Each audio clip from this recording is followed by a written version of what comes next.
Ingat, belum apa-apa dah lagi. Tak, kita kita kena bagi bagi peluang pada Rafizuddin untuk exposekan lagu dia dulu. Baru kita decide nak jadi manager ke tidak jangan pula engkau orang mandai-mandai kan. Okey. Kita dengar lagu dulu.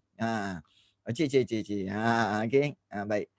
Alright. So, kita lihat yang kita pernah belajar dan kita memang belajar dulu, iaitu sistem pentadbiran dan undang-undang. Sistem pentadbiran dan undang-undang di Melaka dulu memang menggunakan sistem pembesar 4 lipatan.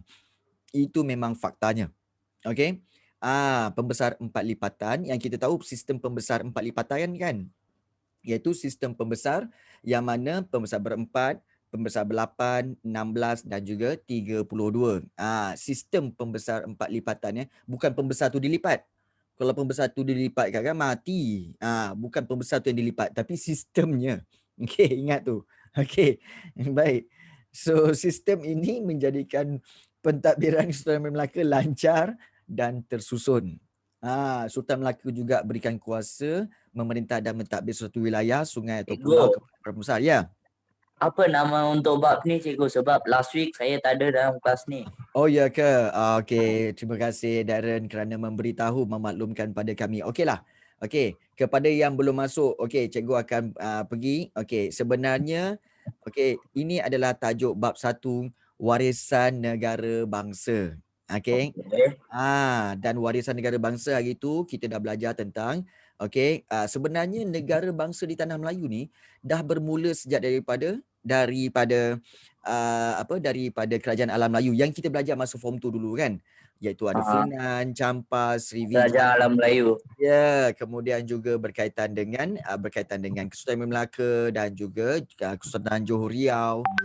Itu. Kita belajar masa form 2 dulu.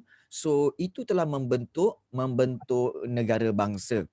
Dan inilah dia ciri-ciri negara bangsa yang kita belajar pada kelas baru-baru ni, iaitu tentang raja. Kerajaan alam Melayu dulu mesti ada raja, mesti ada undang-undang, mesti ada wilayah pengaruh dan juga mesti ada rakyat.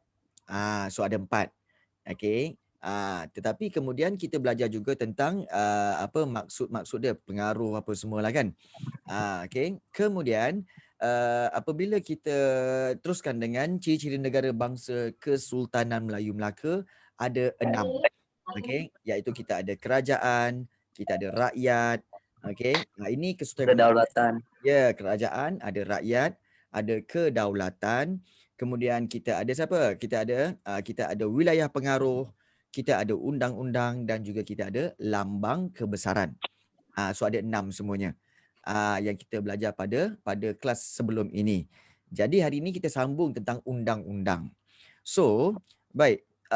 Kita tahu bahawa sistem pembesar 4 lipatan seperti bendahara, penghulu bendahari, temenggung, laksmana ni pun semua ada kawasan pegangan juga. Kawasan-kawasan pegangan ni maknanya kawasan yang diorang tadbir lah. Diorang tadbir dan juga kita telah sampai ke bahagian ini di mana kita telah lihat tentang pembesar berempat, iaitu bendahara, penghulu bendahari, temenggung dan juga laksamana. Dan kita telah pelajari pada kelas sebelum ini. So hari ini kita sambung pula dengan sistem pentadbiran Kesultanan Melaka. Cikgu, apa pula dengan peranan tugas Laksmana cikgu? Nanti kita tengok. Kita akan ceritakan. Okay. Baik. So kita lihat di sini sistem pentadbiran Kesultanan Melaka ni ada 2 peringkat. Iaitu pentadbiran bahagian pusat dan juga bahagian peringkat jajahan. Maksudnya di sini ada 2 sistem. Macam kerajaan kita sekarang lah. Kalau kamu nak fikirkan macam kerajaan sekarang. Kerajaan kita, negara kita ni, kita ada pemerintahan persekutuan, iaitu kerajaan Malaysia. Kemudian setiap negeri ada kerajaan negeri, iaitu kerajaan negeri Selangor, kerajaan negeri Sembilan, kerajaan Perak. Jadi tak nampak juga lihat. Jadi so ada 2 pentadbiran, pentadbiran pusat dan juga pentadbiran peringkat jajahan. Itu pun di Melaka pun ada. Dan kalau di peringkat pusat pula, peringkat pusat pula ianya dilaksanakan oleh pembesar berempat itulah. Iaitu kita ada bendahara, penghulu bendahari, temenggung dan juga laksmana. Jadi hubungan antara Sultan dengan pembesar inilah sebenarnya telah memastikan kejayaan Kesultanan Melaka. Kalau harapkan Sultan saja tak cukup. Dia mesti ada kerjasama dengan pembesar.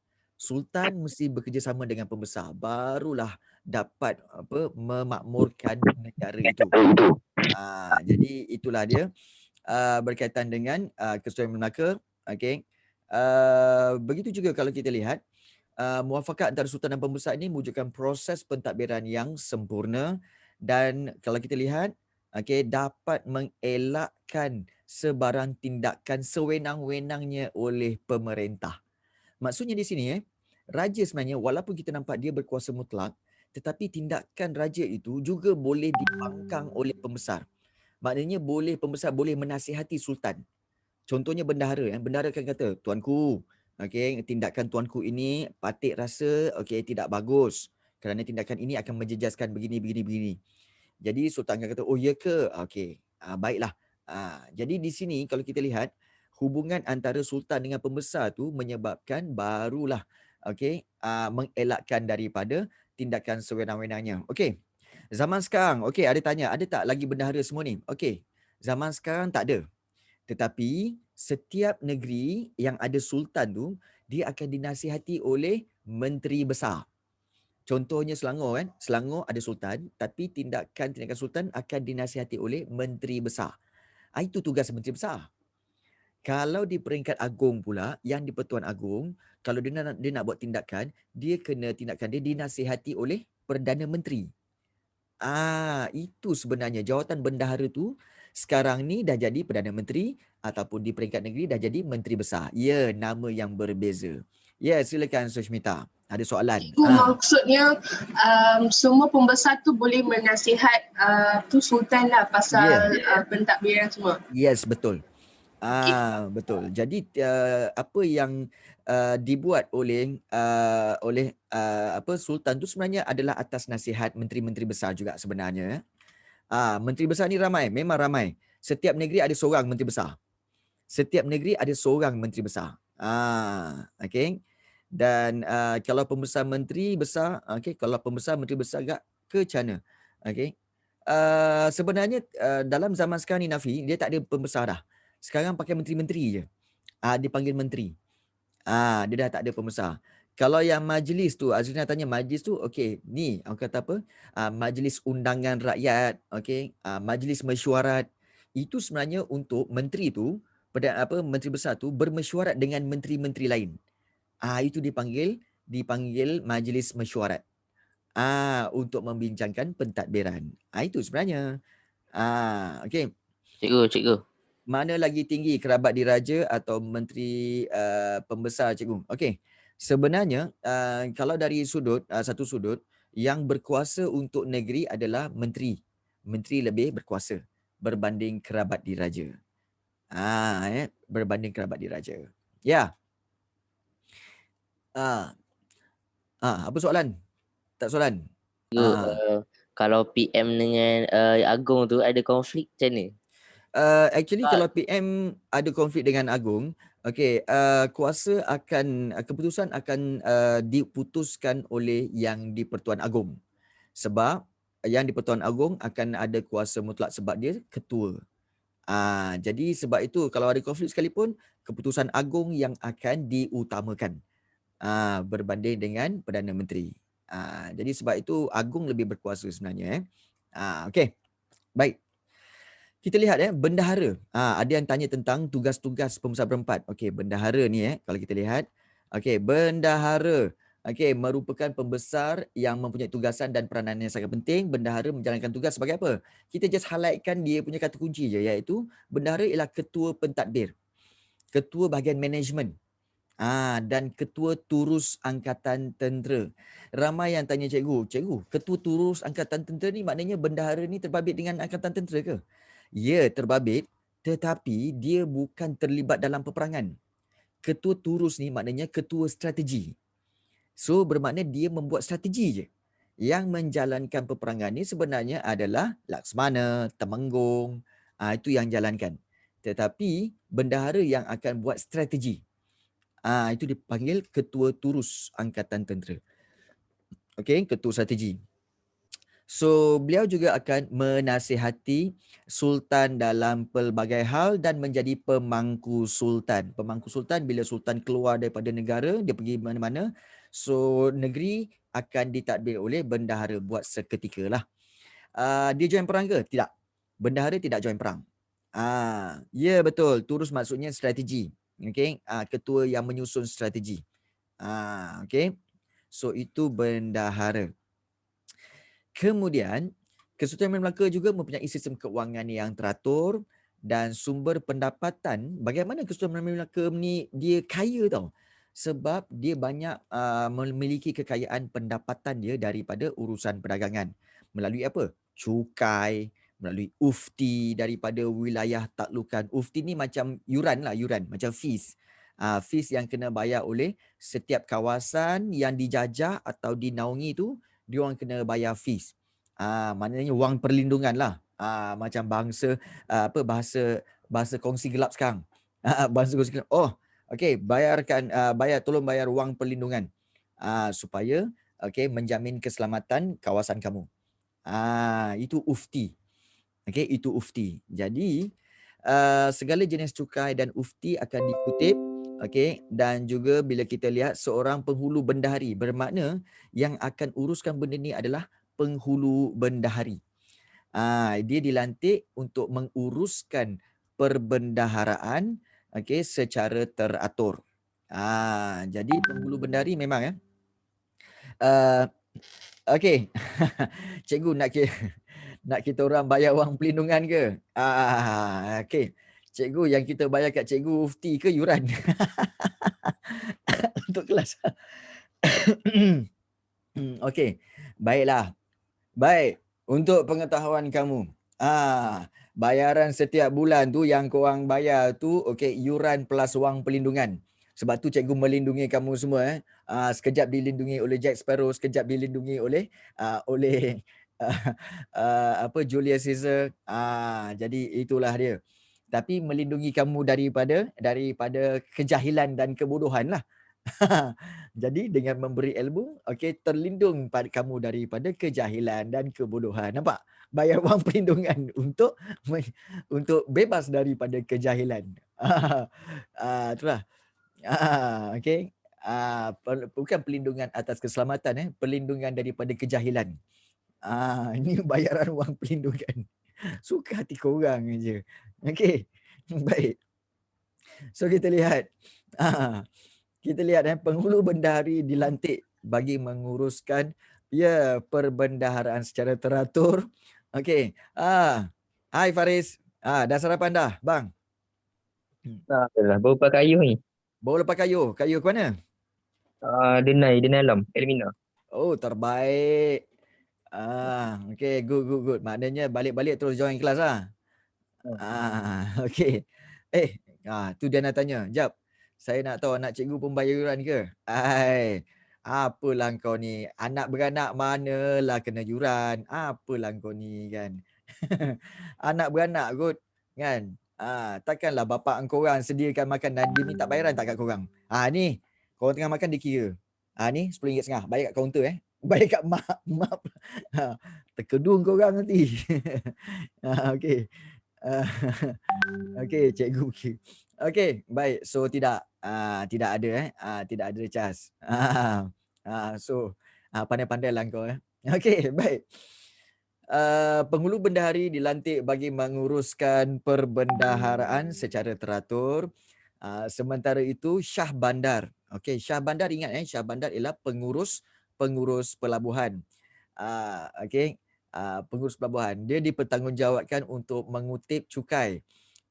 Mengutip cukai di pelabuhan, manakala pembesar lain mengutip cukai di kawasan pegangan. Ingat Syah Bandar ialah pengurus pelabuhan.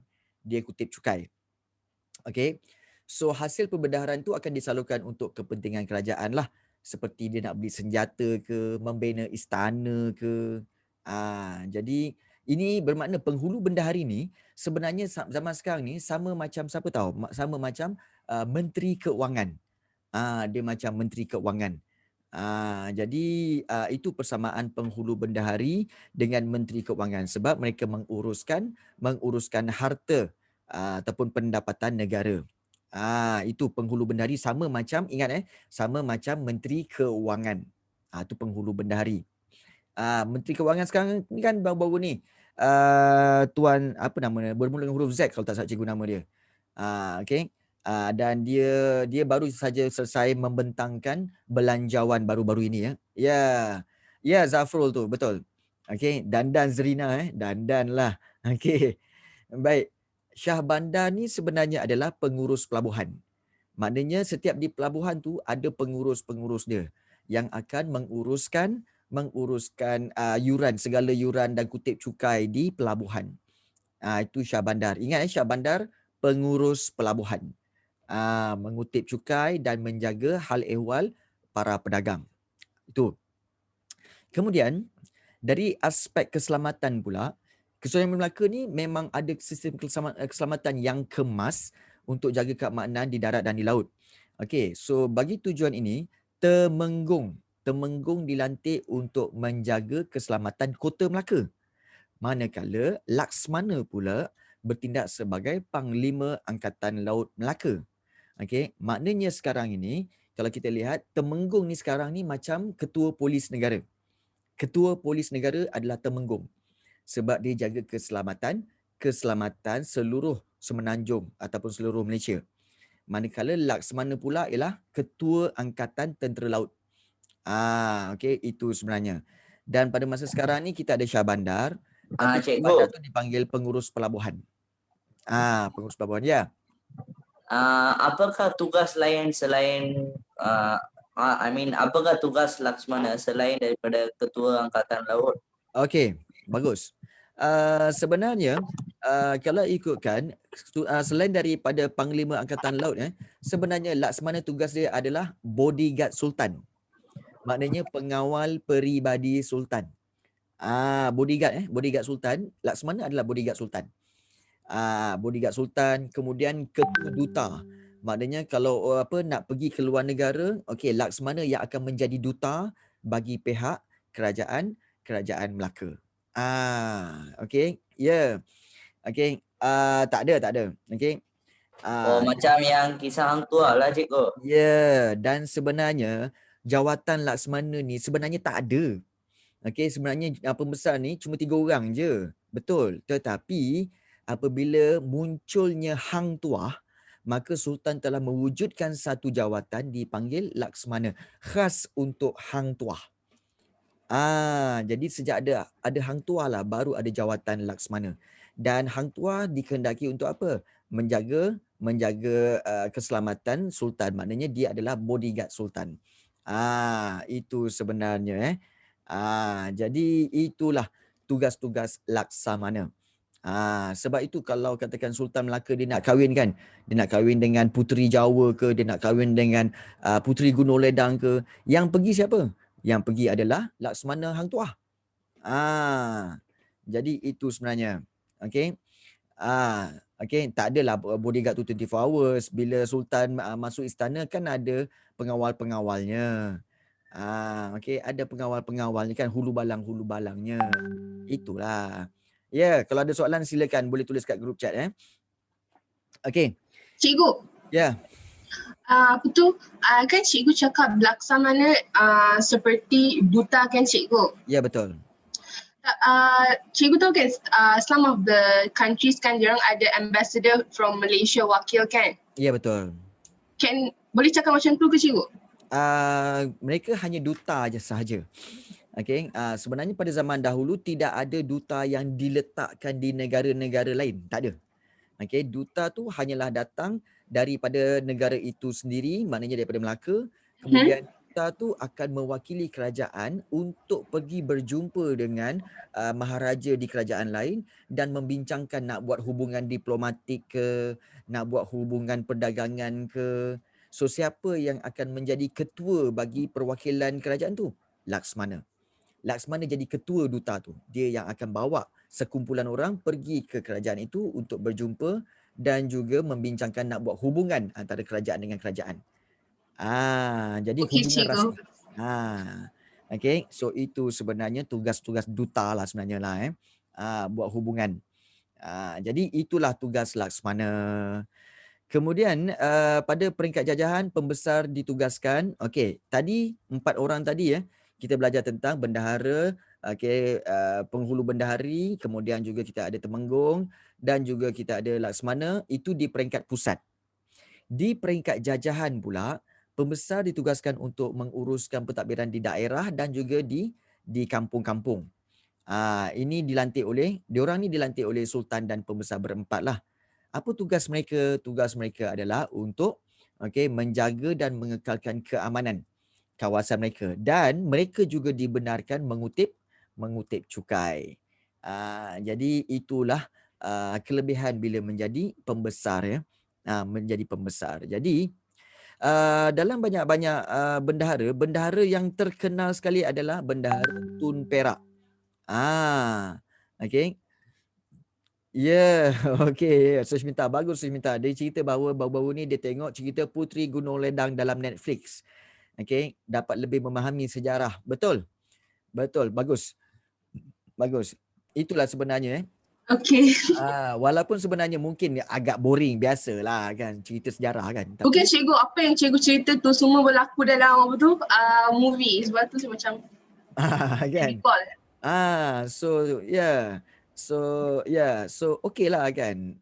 Cikgu semalam dah tengok cerita seorang ni tahu cerita daripada seorang sejarawan Indonesia, namanya apa? Namanya adalah Raden Ajeng Kartini. So semalam cikgu tengok cerita tu dan memang cerita tu penuh dengan sejarah untuk Indonesia lah. Raden Ajeng Kartini. Cikgu ulang nama dia cikgu.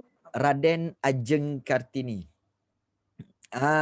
Jadi itulah dia filem sejarah yang ada di Netflix cikgu tengok semalam. Cikgu tak perlu sebut Pasal nama tu. Cikgu sejarah tulis dalam Indonesia. chat je. Okey. Baik. Ajeng, ADJENG. Okey. Okey. So Interesting ke cikgu? best sebab dia ada kisah percintaan, tetapi ada juga kisah bagaimana perjuangan seorang wanita Indonesia yang nak memberi pendidikan kepada rakyat tempatan dia. Nak bagi pendidikan tu punyalah susah. Banyak halangan. Jadi okeylah. Okey. Tak, cikgu suka tengok cerita sejarah. Bukan cerita romantik, cerita sejarah. Okey. Baik. Bendahara Tun Perak ialah bendahara yang paling lama berkhidmat dalam Kesultanan Melaka dan beliau berkhidmat untuk 4 orang Sultan Melaka Sultan Muzaffar, Sultan Mansur, Sultan Alauddin dan Sultan Mahmud Shah. Untuk 4 orang dia seorang je bendahara. Hebat tak hebatlah bendahara Okey. Tun Selangor, mana ada Tun Selangor? Okey, ini Tun Perak nama dia, pandai. Okey. Baik. Kemudian undang-undang. Okey, kita dah tengok para pembesar tadi, kita tengok undang-undang. Undang-undang di Melaka ada 2. Ini famous. Okey, iaitu Hukum Kanun Melaka dan juga Undang-Undang Laut Melaka. Siapa yang tak tahu lagi ni maknanya dia tak belajarlah bab 5 tingkatan 2 dulu. Dia lupalah tu.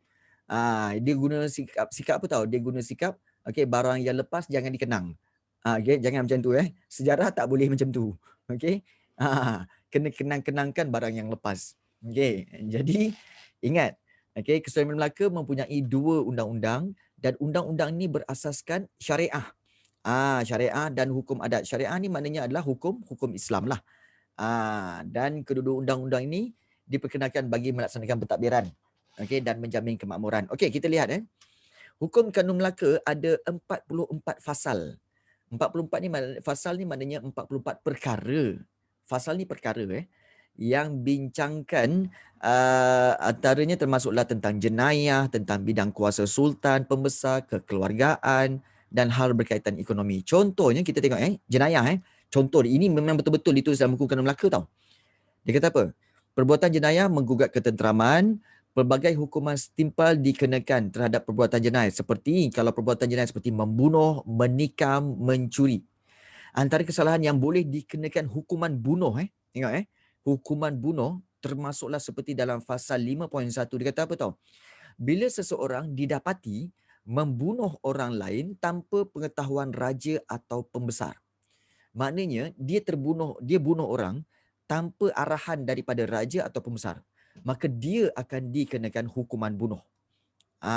Dan dalam fasal keempat, hukuman bunuh juga dikenakan kepada sesiapa yang ingkar arahan. Ingkar arahan tak nak dengar cakap arahan dan memalsukan titah sultan. Bayangkanlah, palsukan titah sultan dan sesiapa yang ingkar akan dihukum bunuh. Ya. Okey. Dulu okey, sekarang memang dipakai gantung. Dulu bunuh ni maknanya apa? Maknanya walaupun arahan tu salah. Jadi bunuh tu maksudnya dia akan, macam cikgu cakap itu, dia ambil pedang, okey, kemudian dia akan tikam di bahagian di antara tengkuk Cikgu dengan jangan cikgu. kemudian dimasukkan ke dalam. Okey, untuk menikam terus kepada jantung, untuk menghentikan jantung. Maknanya nampak tak? Dia hukuman bunuh. Nampak, bayangkan betapa tegasnya hukuman dulu. Okey. Apa salah jantung sampai berhenti? Sebab bila berhenti dia matilah pandai. Dia matilah. Baik. Tak tembak jantung, suka hati kau je. Tembak jantung belum tentu kena kan. Tembak aim pun tak kena. Kan. Memang dulu hukuman terus bunuh. Okey, kita tengok peranan sultan Okey, peranan sultan dan pembesar. Okey, ada juga cerita dalam hukum kanun Melaka Okey. So kalau kita lihat, setiap pembesar Melaka ada peranan dan pentadbiran dan mereka juga perlu arif dalam hal berkaitan pelaksanaan undang-undang. Contohnya, dalam fasal 1 fasal 1 dijelaskan apakah tugas sultan, bendahara, temenggung, penghulu bendahari, semua dah explain. Jadi sultan juga bertanggungjawab untuk melantik pembesar. Contohnya bendahara dan temenggung. So dia dah explain dah. Dah ada dalam hukum kanun Melaka tu. Apa lagi yang ada dalam hukum kanun Melaka ni? Iaitu kekeluargaan. Jadi undang-undang ini untuk apa tau? Ada buang negeri, tetapi pada peringkat awalnya memang hukuman bunuh terus. Bunuh terus dulu. Okey. So kalau kita lihat antara hukum dalam perkahwinan termasuklah dalam fasal 26, okey, yang menyatakan bahawa pernikahan memerlukan 4 orang saksi. Jika tidak cukup, memadai 2 orang sahaja. Hamba abdi dan wanita tidak boleh menjadi saksi dalam pernikahan. Jadi itulah dia. Okey, contoh-contoh undang-undang dalam kekeluargaan dalam hukum kanun Melaka. Nikah, okey, kena ada 4 orang saksi. Kalau tak cukup 2. Hamba abdi dan wanita tidak boleh jadi saksi. Okey, kenapa? Bagus soalan. Kenapa wanita tak boleh? Hamba abdi tu hamba lah. Okey, hamba, memang hamba, betul-betul hamba. Yang mana diri dia sendiri pun tidak ada harga, tuan dia punya. Baik, soalan kenapa wanita tak boleh? Kerana wanita selalunya dia emosi selalunya tidak stabil. Wanita selalunya emosi tak stabil. Jadi dikhawatiri bahawa wanita itu nanti emosinya tak stabil, jadi lebih baik jangan jadi saksi. Okey. Baik. Tidak, kalau sultan tak follow undang-undang, maka dia akan dinasihati oleh pembesar seperti bendahara supaya ikuti undang-undang balik. Itu tugas pembesar. Kalau nampak sultan tu dia melanggar undang-undang, so pembesar akan menasihati sultan supaya back to the track balik. Itu tugas pembesar. Itu tugas pembesar. Okey. Baik. Selain daripada itu, kalau kita lihat dari sudut ekonomi, perdagangan merupakan elemen penting yang menjadikan Sultan Melaka terkenal seluruh dunia, dan undang-undang ini mempunyai peraturan yang jelas tentang urus niaga. Tentang urus niaga untuk mengawal perdagangan di Melaka agar tidak berlaku sebarang kesalahan yang bertentangan dengan ajaran Islam. Contohnya dalam fasal 30 sebenarnya dalam perkara-perkara ni kamu kena ingat fasal tu Fasal 5.1, fasal 1, fasal 26 dan juga fasal 30. So fasal 30 dikatakan bahawa amalan riba. Amalan riba diharamkan dalam urusan perniagaan. Dan orang yang menjalankan perniagaan ni hendaklah akil balik. Akil balik maknanya dah memayis apa semualah, dah akil balik. Kemudian sioman maknanya dia tak gila. dan juga perlu lafazkan niat jual beli. Maknanya apa? Okey, saya jual ya, saya beli, macam tu. Jadi inilah dalam pasal 30. Amalan riba diharamkan. Itu tertulis dalam hukum kanun Melaka. Okey, dimentionkan di sini ya. Okey, dalam hukum kanun Melaka terdapat beberapa perkataan yang hanya boleh digunakan oleh raja. Seperti apa? Titah, murka, kurnia dan juga anugerah. Rakyat tidak dibenarkan mempersendakan dan menuturkan perkataan tersebut kerana itu hanyalah untuk raja sahaja. Itu dalam hukum kanun Melaka. Okey. So, ini berkaitan dengan hukum kanun Melaka. Kalau pakai kena hukum ke cikgu? Yes. Okey. Apa beza kurnia dengan anugerah? Kurnia kita kata kurnia mengurniakan. Maknanya raja menghadiahkan. Anugerah apabila biasanya anugerah tu diberikan atas pangkat. Okey, menganugerahkan pangkat. Kalau kurnia ni biasanya dalam bentuk barang lah. Anugerah ni biasanya dalam bentuk pangkat. Menganugerahkan pangkat begitu, menganugerahkan pangkat begini. Itu biasanya yang digunakan oleh sultan lah. Okey, itu beza antara kurnia dan anugerah. Right. Baik. Kemudian Undang-Undang Laut Melaka satu lagi. Undang-Undang Laut Melaka, nama pun laut. Maknanya dia semua berkaitan dengan laut. Okey. Sebenarnya Undang-Undang Laut Melaka diusahakan oleh beberapa nakhoda kapal Melaka, iaitu Nakhoda Jenal, Nakhoda Diri dan Nakhoda Sahak. Baik, nakhoda ni sebenarnya adalah kapten. Okey. Nakhoda ni sebenarnya adalah kapten. Okey, kapten kapal. Itu dipanggil nakhoda. Okey. Dan undang-undang ini diperkenankan oleh Sultan Mahmud Shah dan sebenarnya mengandungi banyak perkara. Antaranya kalau kita lihat di sini ini isi undang-undang Undang-Undang Laut Melaka. Pertama sekali, peranan nakhoda. Nakhoda ataupun kapten kapal berkuasa penuh dan diibaratkan sebagai raja dalam pelayaran tu. So jangan lawan dia. Okey, semua pihak harus mematuhi arahan dan perintah nakhoda. Dalam pasal 13.1 dinyatakan bahawa nakhoda perlu diberikan keutamaan untuk berniaga selama 4 hari. Maknanya nakhoda pun boleh berniaga. Boleh berniaga. Kemudian kalau lawan akan dihukum bunuh. Sama juga. Kalau lawan akan dihukum bunuh.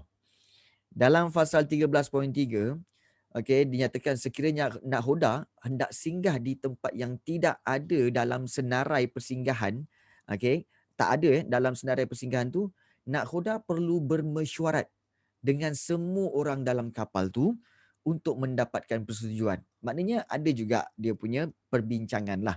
Contohnya kalau katakan kapal tu daripada India nak ke Melaka, tiba-tiba okey nakhoda kata nak singgah ke Bangladesh. Nak singgah ke Bangladesh dulu. So dia kena minta persetujuan dengan semua orang dalam kapal tu. Boleh tak kita kita singgah sekejap Bangladesh. Okey, nak beli teh Dhaka. Okey, teh ais Dhaka teh ais Dhaka, teh ais Bangladesh tu. Sedap sangat katanya. Jadi dia kena minta persetujuan kepada semua orang dalam kapal itu. Okey. Baik. Yang kedua, pelayaran. Dalam undang-undang ni dijelaskan bahawa peranan beberapa pegawai selain nakhoda, antaranya termasuklah apa tahu? Okey, peranan jurumudi, malim dan juga juru batu. Okey. Baik. Kita tengok dulu contohnya dalam apa semua tu cikgu? Jom kita tengok. Dalam pasal 9, okey, seorang malim harus arif tentang ilmu pelayaran. Malim perlu mengetahui keadaan ombak, arus dan kedudukan bulan dan bintang agar pelayaran mereka dalam keadaan selamat. Sebenarnya jurumudi, okey. Jurumudi adalah orang yang pegang steering kapal tu. Okey, itu jurumudi. Pegang steering kapal. Malim ni dia yang akan buat, dia yang akan buat kira-kira. Okey, berapa jauh, kemudian dia akan tengok ombak macam mana, angin macam mana, kedudukan bulan dan bintang, dia take note apa semua, dan daripada situ dia kata kita perlu lalui jalan ini ataupun kita perlu melalui laluan lautan ini. Dia yang akan decide. Itu malim. Okey, itu malim. Dia yang akan decide. Okey. Kemudian jurubatu adalah juru ukur. Maknanya dia mengukur dah berapa jauh perjalanan kita ni. Daripada satu tempat ke satu tempat, itu dipanggil jurubatu. Dia ukur berapa jauh dah perjalanan kapal tu. Itu sebenarnya. Okey. Jadi, macam mana dia ukur? Dia ada cara lah. Maknanya dia ukur pakai binocular dia ke ataupun dia ngikut perjalanan dia ke.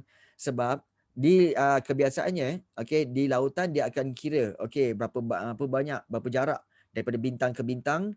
Kemudian dia tengok, okey, dah berapa jarak perjalanan daripada ikut dia punya pantai. Sebab sebenarnya kapal, kalau kamu nak tahu kapal bukannya dia akan pergi ke tengah-tengah laut sampai tak nampak kiri kanan darat, tak. Kebiasaannya diorang akan tak jauh sangat daripada darat. Supaya just in case kalau ada apa-apa hal berlaku, mereka boleh back to the darat. Itu sebenarnya. Jadi kapal sebenarnya tak pernah pergi cross lautan Atlantik tu tengah-tengah tu sampai, tak. Itu sangat berbahaya. Jadi jarang yang berlaku. Sekarang ni tak ada jurubatu. Okey, jurubatu ni sekarang ni dah telah digantikan dengan radar dan pelbagai teknologi moden kan. Dah tak ada dah. Okey. Baik, ini zaman dululah. Baik. Dalam fasa sama, jika malim lalai, ingat jika malim lalai dalam menjalankan tugas sehingga menyebabkan pelanggaran dan kerosakan, dia akan dijatuhi hukuman bunuh. Nampak? Dia tak boleh silap sikit ni. Kalau silap sikit je, ada melanggar, berlaku kerosakan, dia akan dijatuhi hukuman bunuh. Memang undang-undang dulu memang tegas. Tak banyak cerita, tak ada denda, tak ada apa semua. Terus hukuman bunuh. Ini dalam undang-undang Laut Melaka dia sangat tegas. Sangat tegas. Bukan kejam tapi dia sangat tegas. Okey. Okey. Ingat tu. Untunglah korang kan. Kita lihat sini kalau jenayah. Perbuatan jenayah di atas kapal, okey, akan menggugat keteraman dan keselamatan isi kapal. So undang-undang ni menjelaskan hukuman terhadap perbuatan jenayah yang berlaku. Contohnya mencuri, membunuh dan memberontak. Jika memberontak pun ada. Contohnya dalam fasal 5, okey, seseorang yang berkelakuan jahat dan membunuh orang di atas kapal, maka orang tersebut akan dikenakan hukuman bunuh ataupun hukuman mati. Okey, itu jenayah. Okey.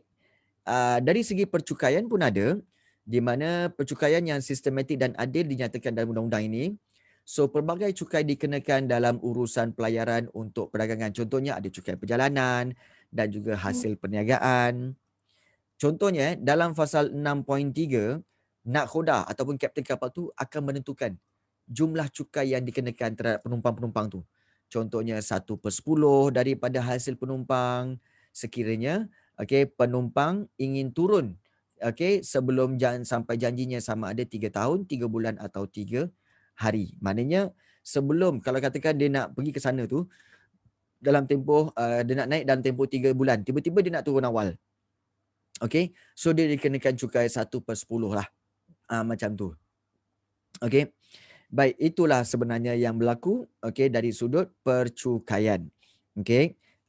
Jadi kalau kita lihat di sini di bawah ni kalau kita lihat pematuhan kepada perintah dan undang-undang oleh rakyat, inilah yang mewujudkan keharmonian dan kesejahteraan.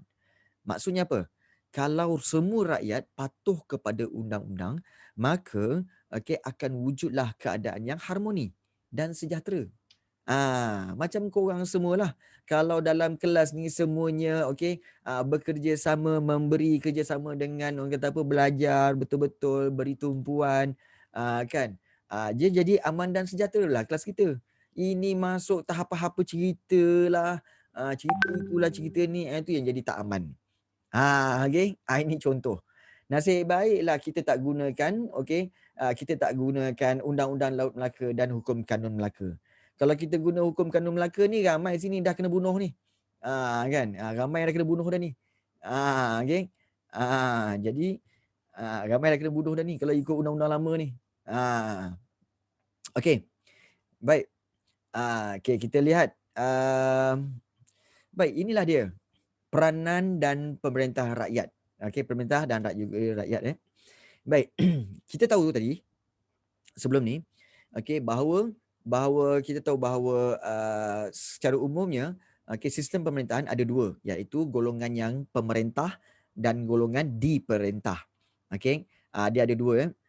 Jadi kalau kita lihat hubung kait dan pemerintah dan rakyat ni, maknanya daripada zaman Sulaiman Melaka ni memang selaras dengan konsep wa'adat. Kena ingat ni wa'adat. Okey, wa'adat ni apa? Okey, jom kita tengok kejap lagi Baik. Kalau kita lihat ni golongan pemerintah dan rakyat. Okey, kan cikgu bagi tahu tadi kan, ada golongan pemerintah dan golongan yang diperintah. Okey, baik. So golongan pemerintah terdiri daripada sultan, pembesar, kerabat diraja dan ulama. Okey, so apakah peranan sultan? Sultan tugas dia menaungi, maknanya melindungi dan menjaga keselamatan rakyat negeri baginda. Okey, wujudkan perpaduan rakyat. Kemudian bertanggungjawab terhadap kemakmuran dan kestabilan kerajaan. Perkenalkan undang-undang untuk mengawal rakyat. Itu sebenarnya peranan sultan.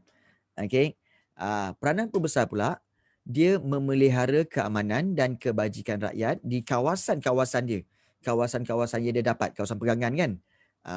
Kemudian dia adalah perantara antara sultan dengan rakyat. So sultan bagi arahan pada pembesar, pembesar bagi arahan kepada rakyat. So dia jadi perantara. Itu pembesar. Dan dia akan mengutip hasil melalui sistem serah. Sistem serah maknanya iaitu rakyat sudi atau sedia untuk menyerahkan sedikit hasil kepada kerajaan atau kepada pembesar atau raja. Kemudian pembesar juga akan membekalkan tenaga tentera melalui sistem kerah. Ingat dua ni, sistem serah, sistem kerah. Sistem serah maknanya rakyat rela untuk memberikan sebahagian daripada hasil mereka, pendapatan mereka kepada pembesar atau kerajaan. Kerana pembesar dan kerajaan telah menaungi mereka, melindungi mereka. Itu sistem serah.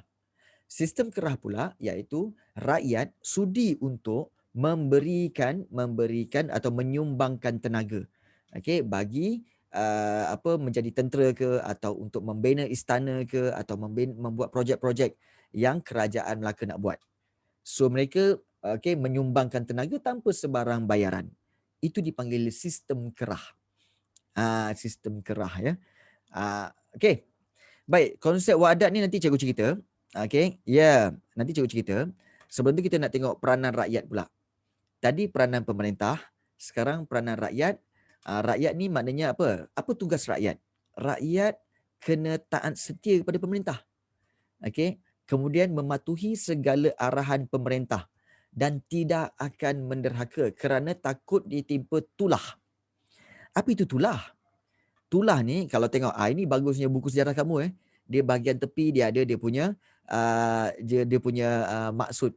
Tulah bererti kecelakaan yang menimpa seseorang kerana melanggar larangan atau titah raja dan menderhaka raja. Mungkin jugalah, betul juga kan, bila menderhaka orang tu akan dapat kecelakaan, contohnya sakit lah, contohnya patah kaki kan. So mungkin orang cakap tulah.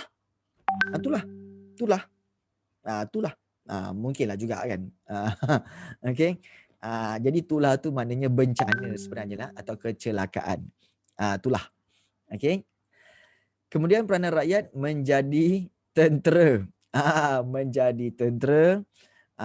Kemudian menghadiri, rakyat kena hadiri majlis umum seperti gotong royong, menjadi pengayuh atau pendayung kapal perang, menyumbangkan tenaga kerja melalui sistem kerah. Seperti apa? Tenaga kerja untuk bina istana ataupun jalan. Rakyat ni siapa sebenarnya? Kalau kita lihat rakyat ni sebenarnya terdiri daripada pelbagai golongan. Seperti apa tahu? Mungkin rakyat ni petani, peniaga, mungkin juga tukang dan nelayan. Hamba pula mungkin tergolong dalam ini, tetapi hamba terdiri daripada 3, iaitu ada hamba raja, hamba berhutang dan hamba biasa. Jadi ini perbezaan. Ada hamba raja maknanya hamba untuk raja lah. Hamba berhutang maknanya dia jadi hamba kerana apa? Dia ada banyak hutang.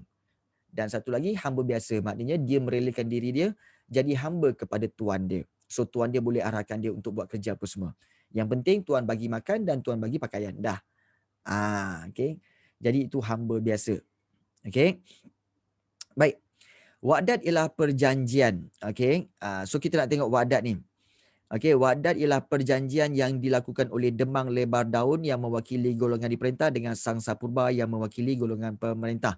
Cerita apa ni? Jom kita tengok. Baik. Ya, betul. Kita tengok balik yang ini. Baik. Ini dia wa'dad. Okey.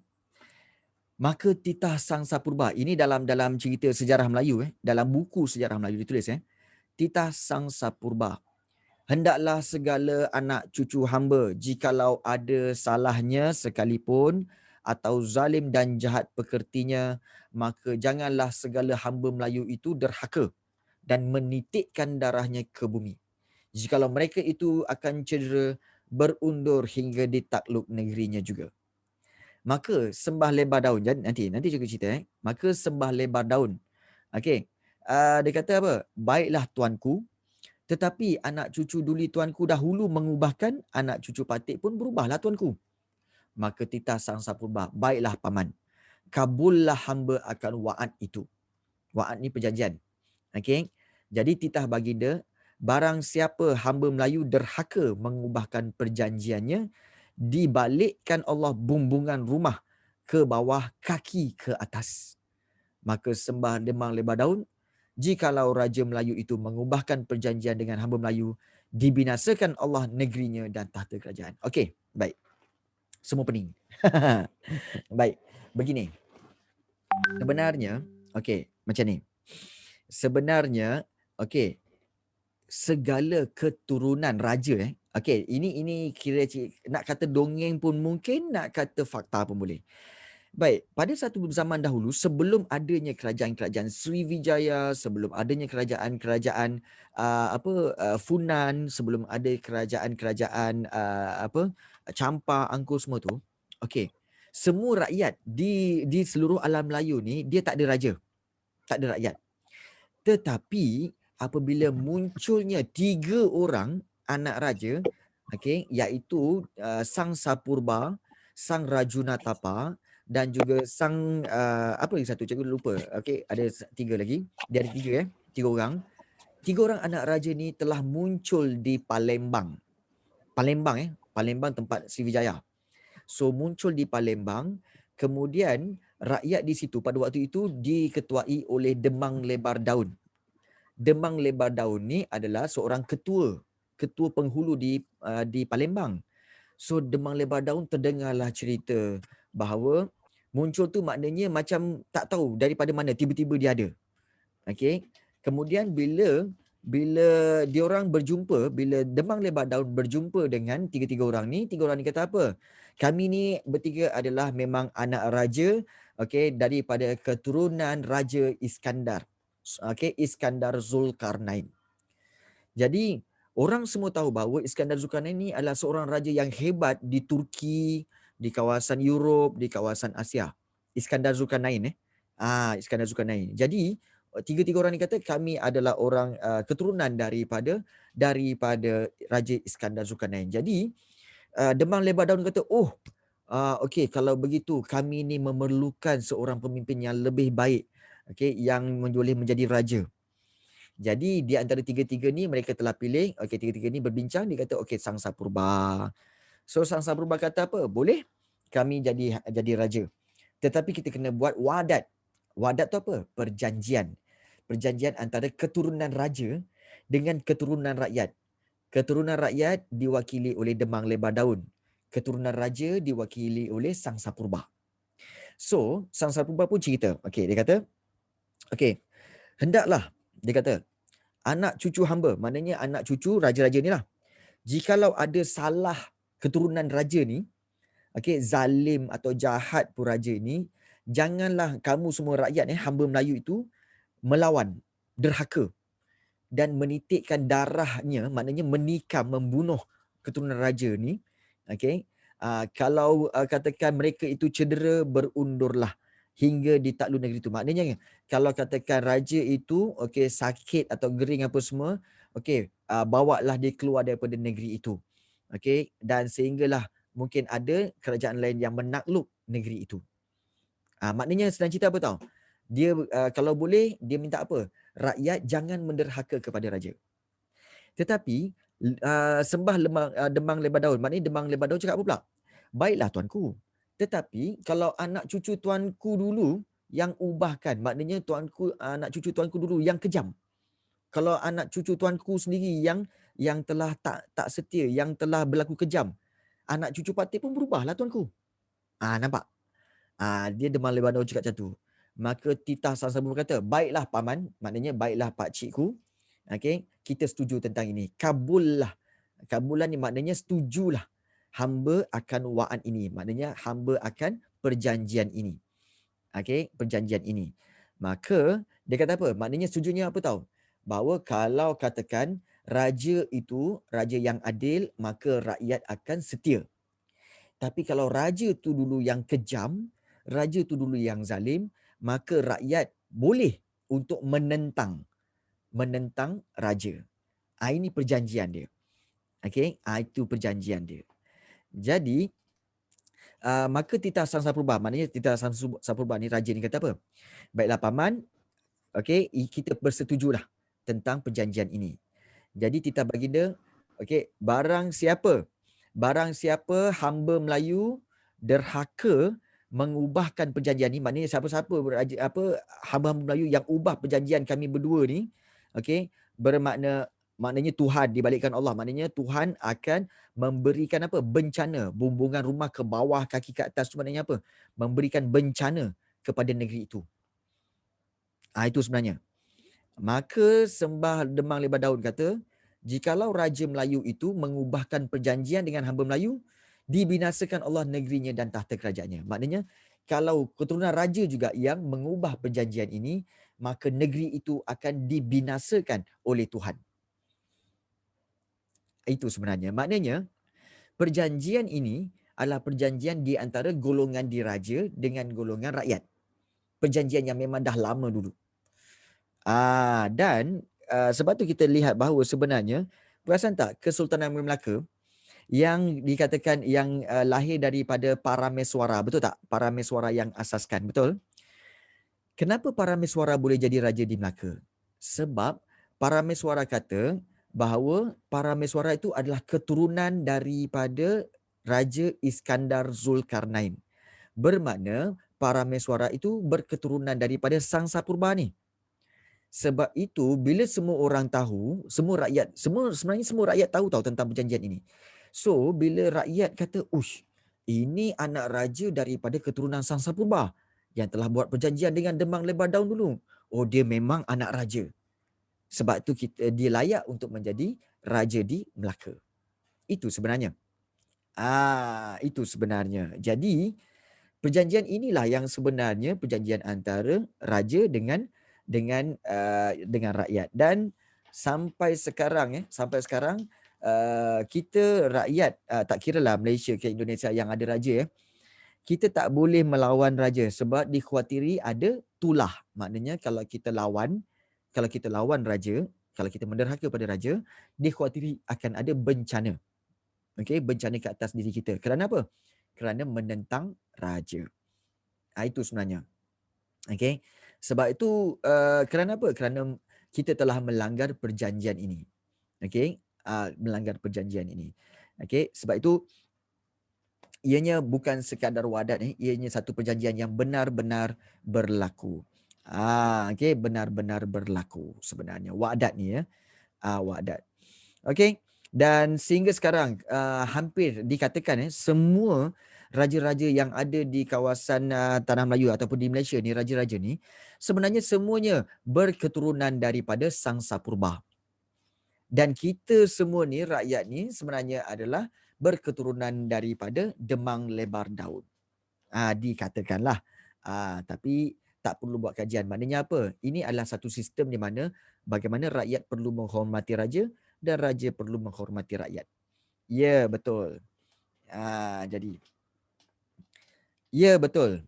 Sultan dulu macam ada kuasa. Kalau katakan kamu menentang Sultan, Sultan kata geringlah kamu, maka geringlah.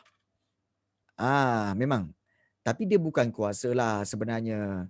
Okey. Avatar tak tahu. Mungkin tak tahu. Okey. Okey, ya betul memang sebenarnya. Okey. Okey.